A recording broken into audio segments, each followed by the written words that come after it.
One of the core tenets of this bond measure is accountability and transparency.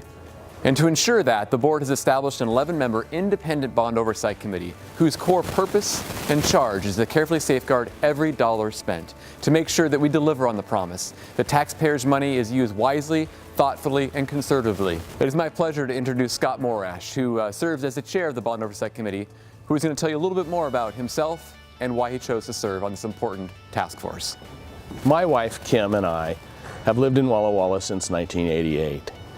During that time, she taught at Garrison Middle School and had grown up in Walla Walla. She attended Prospect Point Elementary, Garrison Middle School, and Walla Walla High School.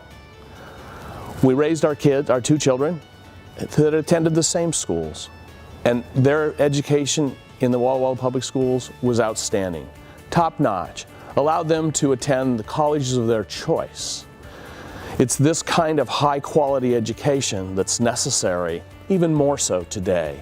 As the times have changed, the 21st century has brought science and technology needs that far exceed those in place when the buildings here at Walla Walla High School, Lincoln Campus, and Pioneer Middle School were built. I volunteered to serve on the Bond Oversight Committee, in part because of the work of the Facilities Task Force.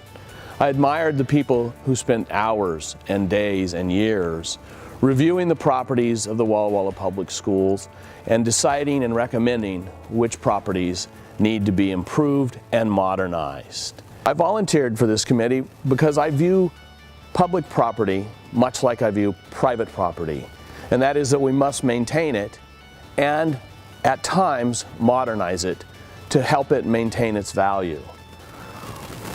We have maintained the schools here in Walla Walla at a very high level, but the change in technology from the 70s and 80s to today is dramatic.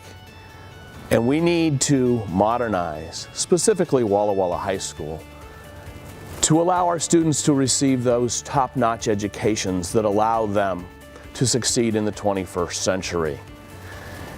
It's these modernizations that will help us to attract the top-notch teachers in the state of Washington to help give our kids the top-notch education they so richly deserve. If you'd like more information about this bond election, contact the district office and they'll be more than happy and able to provide you with answers to all of your questions. Thank you for your time.